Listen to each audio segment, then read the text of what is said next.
this is my Dracula collection. So this is my copy of the actual book itself from 1897. This is the Barnes & Noble leather-bound classic version, which I'm really proud of. It's a really, really posh version of it. Very good. But the actual version I read was this Wordsworth Classics, like cheapy edition. The only reason I went for this one is because it had Dracula's Guest included in it, which is like a short story at the back. It's also got a bunch of other short stories by Bram Stoker, and some of them are really good, such as The Judge's House, which I would recommend. So yeah, it was good because it was cheap. So I've got a couple of other books by Bram Stoker. I've got The Lair of the White Worm, which is dreadful, but it's got kind of a cool cover. And this one, The Mystery of the Sea, and this is an old Victorian hardback copy I got, and that's quite a good book as well. I would recommend that. So these are my Castlevania action figures. This is Dracula himself. These are very highly detailed. I think they're both from Symphony of the Night. This is Alucard. There he is. Very cool. Okay, so this is a sort of non-fiction book from the 70s. It's by one of Vlad the Impaler's actual descendants, apparently. But it's really good. It's all about the real Vlad the Impaler and Transylvania and stuff like that. Worth checking out.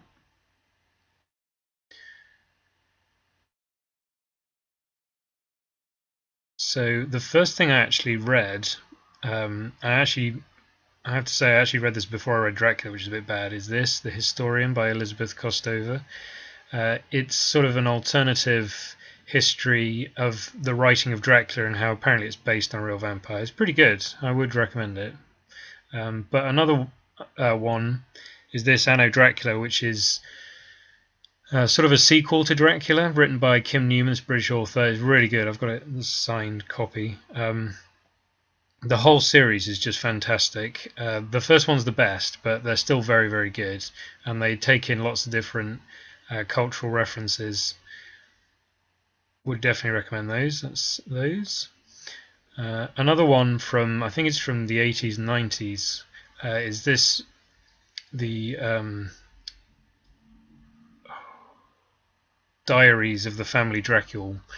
So there's 3 in the series. The first one's definitely the best, and it's sort of set 100 years, 50 years, and during the time of the novel. But yeah, those are really good.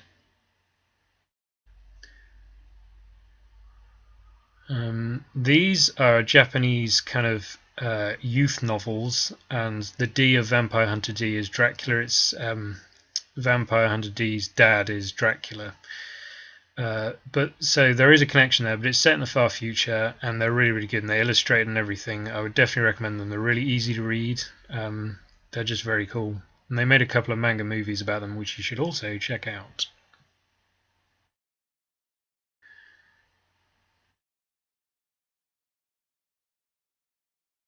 This is a comic I picked up. This is Batman and Dracula, Red Rain. I don't really like the art style, but it's a good story. People always rate it very highly. I mean, it's not the best, but it's worth checking out, and it's quite a nice copy.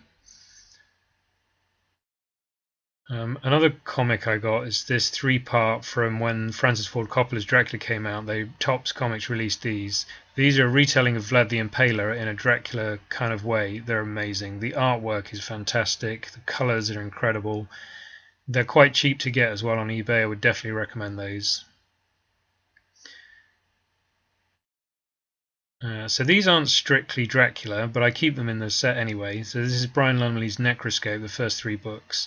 The first one is fantastic, and it doesn't seem like a vampire story, but it really is. And the second one has a vampire in it that's basically Dracula, and it's a really, really, really good novel. The second one is brilliant, and if you like it, then you should carry on and read the third one, which is also good. But the 4th and 5th one were rubbish, so end there. So I also picked up the comic of Necroscope, which is super rare. I'm very pleased to get a hold of this. It's pretty nice. There it is.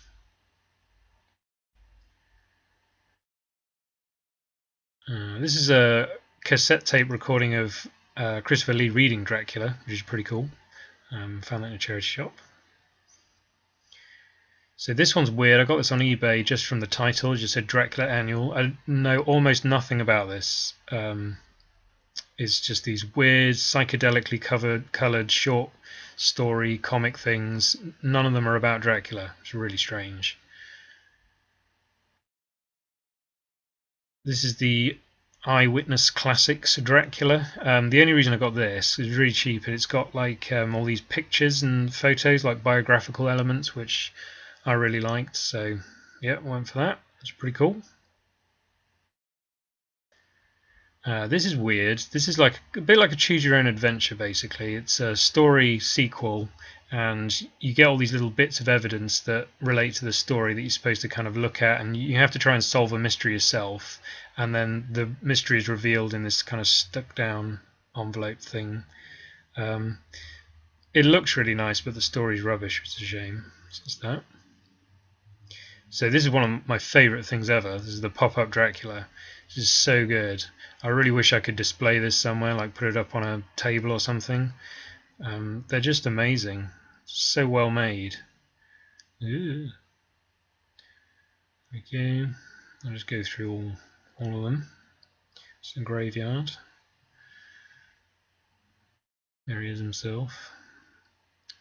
Oh, and then there he's getting staked. So that's that. So Castlevania was a video game by Konami, still is, and it's one of the longest running video games in history. The first one I picked up, in fact, sorry, no, the first one chronologically that I own is Super Castlevania 4 for the Super Nintendo, which is a remake of the first Castlevania, which is pretty cool. It's in the old style, so that's that. You got the booklet for it as well. The first one I ever played when I was a little kid was on my Mega Drive, which was Castlevania: The New Generation, which is here. It was called Bloodlines in America. This one features Quincy Morris's son as a character from the novel. The first one I bought when I was older was this for my PSP, which is Dracula X Chronicles. The reason I got it was because you can't really see that, but it comes with Symphony of the Night on it, and Symphony of the Night is the greatest Castlevania game, or one of the greatest. So the next good game in the Castlevania series was Circle of the Moon on the GBA. It's just called Castlevania on the cartridge, but this is it, and this is really, really good. It takes a while to get used to it, but it's brilliant. And then they perfected it even more with these two, which is Harmony of Dissonance and Area of Sorrow. Can't really see it there. Also for the GBA. These are amazing. They are so good. They're like Symphony of the Night, but better. So then on the DS, they made Portrait of Ruin, which is a sequel to the New Generation, which is pretty cool. And then they also made Order of Ecclesia. There's like one other DS game which I don't have, but Order of Ecclesia is really good. And then the reboot on the PS3, Lords of Shadow. I loved this game. The first one I thought was absolutely fantastic. Platinumed it, thought it was amazing. Unfortunately, the sequel, which is here, is a pile of shit. I've played about 4 hours of it and absolutely hate it. So yeah, rubbish. And there's my cool poster, which I got on eBay. So these are my DVDs. Starting with the original, the 1922 F.W. Murnau's Nosferatu. This one's really nice. Comes with like a little booklet about the production. It's really, really good. Werner Herzog remade it in the 70s with Klaus Kinski. I don't really like this, but it was really cheap, so I bought it anyway, just for the collection. Here it is. So then this is my Universal series. So the first one is the 1931 Dracula by Todd Browning. There it is. It's only an hour long. Isn't that weird? And then I've got, there's one of the sequels, Dracula's Daughter. So then my favourites, the Hammer Horror ones. So this is the first one, Horror of Dracula. Comes in one of these hilarious early DVD cases. Absolute classic, love it. So then, if I just quickly go through all the sequels, Dracula Prince of Darkness, Dracula's Risen from the Grave, Taste the Blood of Dracula, Scars of Dracula. One of my favourites is Dracula AD 1972, which a lot of people don't like. I think it's amazing. Very, very cool. They made a sequel, which isn't so good, but it's not as bad as everybody says, which is this, Satanic Rites of Dracula. I had to get a region 1 of it. Hammer Horror DVDs are really hard to get hold of in Britain. I also own Van Helsing. I didn't actually mind it that much, everybody else hated it. This copy is super plush, I really love it. I don't watch it all the time or anything, but it'll do. Check that in the collection. Then the Francis Ford Coppola 1992 Dracula, which unfortunately has Keanu Reeves in it. But this is a really good version, it's got loads of good special features. And then the latest thing is the new Universal TV series with Jonathan Rhys-Meyers. I haven't actually watched this yet, so tell me if it's any good, because I'm quite excited about it, although it got cancelled, which is annoying. So this is a board game I've got from Rio Grande Games of Dracula. It's just a little 2-player thing, kind of cool. There's the board, which is really nicely designed. It's like good artwork. So you basically kind of shoot around, you get these little cards. I'm not going to explain the whole game, I'm just going to show you a little bit of the artwork and stuff. And there's like different tasks that you can do. It's like you're pitted against one another. So these are like Dracula's minions and his coffins just there. There's another picture of his coffin, which you have to try and find if you're Van Helsing. And then these are Van Helsing's helpers, these little paranormal investigators.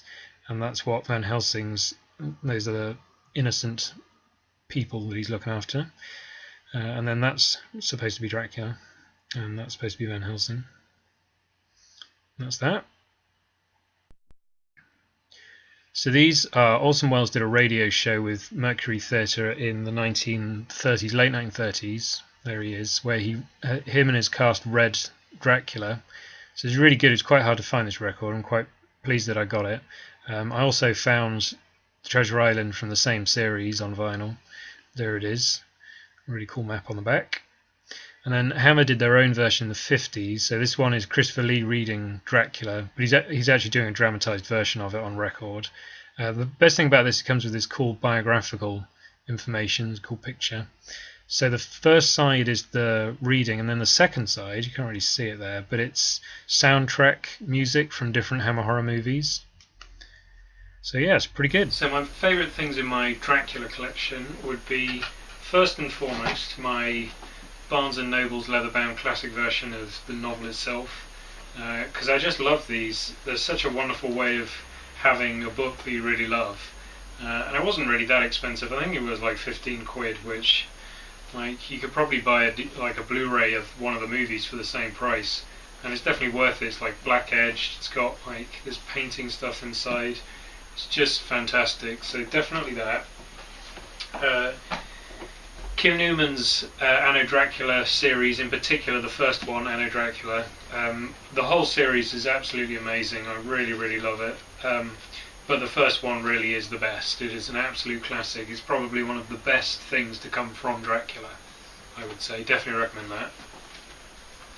And finally, this tiny thing, which is my GBA cartridge of Harmony of Dissonance and Area of Sorrow, 2 Castlevania games.